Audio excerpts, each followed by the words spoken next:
喺建國路漢人聚居嘅地方，朝早有武警車隊巡邏，全副防暴裝備，直升機上空監視。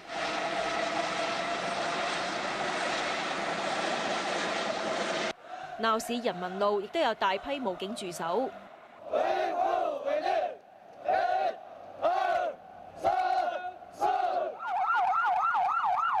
又出動裝甲車，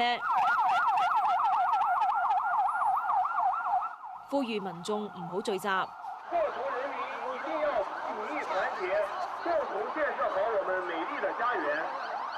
希望大家趕快離開，趕快回家。人民路呢一度咧，尋日有漢人嚟呢度示威㗎，咁呢一度咧已經成為重點布防區，有大批嘅武警喺呢度駐守。宵禁朝早8點結束之後，大約800名武警官兵喺人民廣場列隊誓師。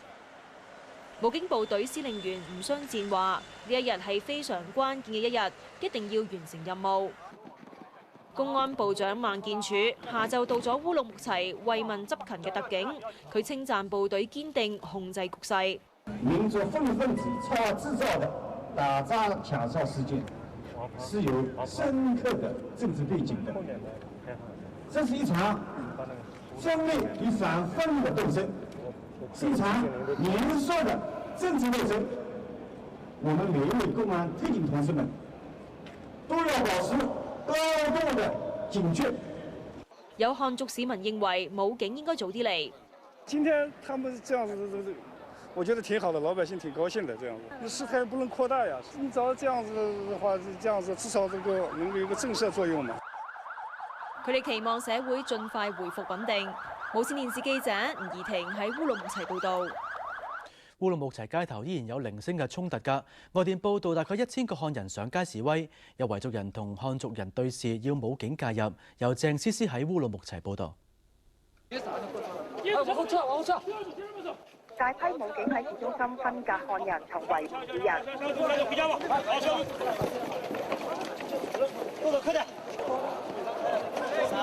往後退！往後退！他不站着，我們拿棒子去打去了。武警要護送呢對維族嘅父子離開。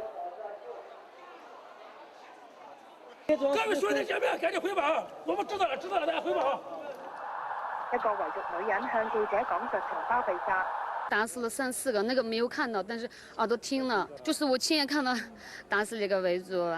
圍觀嘅漢人鼓噪，維族女人立即解釋：不是說我們做的對，我們民眾說做的不對，我們也氣，知道吧？我們都是氣得很。但是民眾裡面也有好人呀，但是比較就是另外一半的，就是有些壞人幹下的事情，不是說代表全新疆人，對不對？這是胡說八道，這才是民意說。武警要護送佢離開。來，把人驅散，人驅散。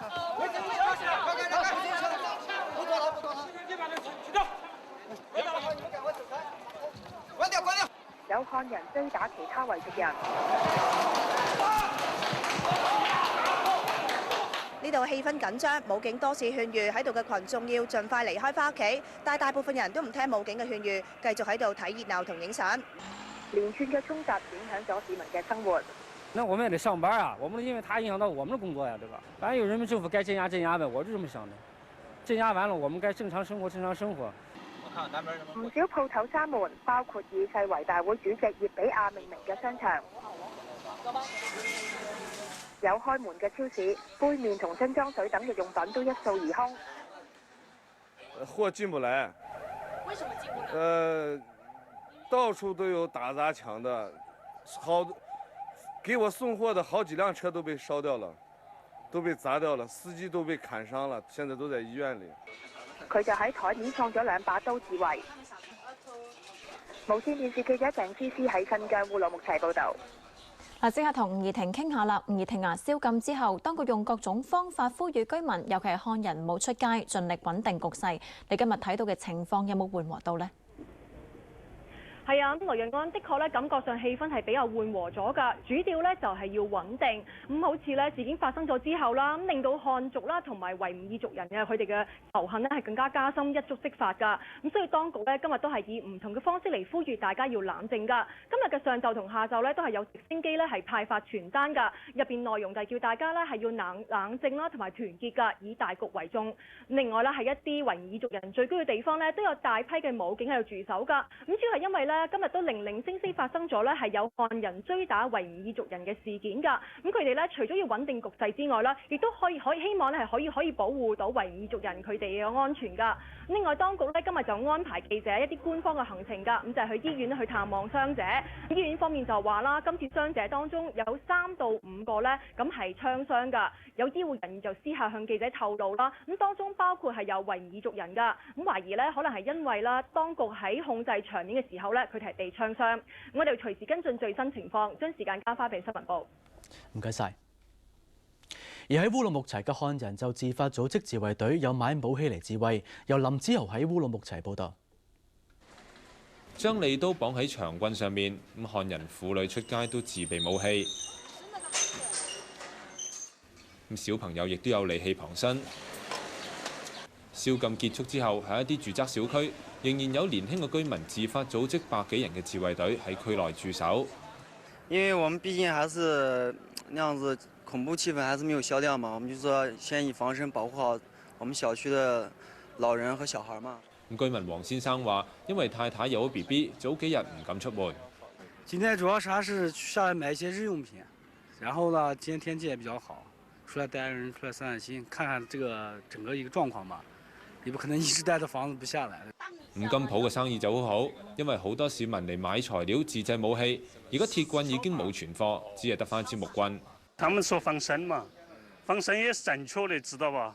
人家打我們不可能不打人家吧？我們現在沒有了，倉庫都賣完了，沒有了。同之前周街啲人都揸住武器情況好唔同。咁啊戒嚴之後，警察如果見到街上面有人揸住武器，就會要求佢哋自己收起，甚至乎會充公佢哋嘅武器。無線電視記者林子豪喺烏魯木齊報道。而國家主席胡錦濤喺結束對意大利嘅國事訪問之後，突然提前返北京處理新疆局勢。外電報道，當局已經再增派3萬武警去新疆多個城市，防止再有騷亂。國家主席胡錦濤離開前，同意大利總理貝盧斯科尼出席中意兩國經貿論壇，又同意大利政要會面。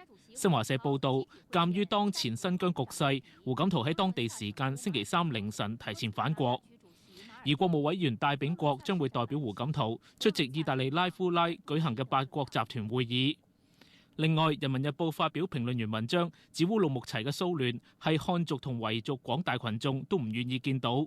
經過30年嘅改革開放，包括新疆在內嘅少數民族地區經濟發展、社會安定、民族團結，要加倍珍惜嚟之不易嘅歷史機遇。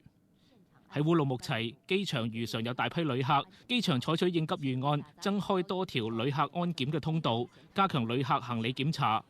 警方又喺機場大樓一帶加強巡邏。唔少民眾亦自發捐血，協助搶救喺騷亂中受傷嘅民眾。很多無辜的百姓都受到了傷害。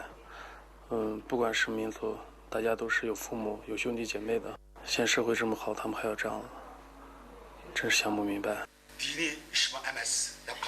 新疆嘅伊斯蘭教代表就召開記者會，強調伊斯蘭教提倡嘅係和平安定，騷亂同教義互相違背。無線電視記者尹仲賢。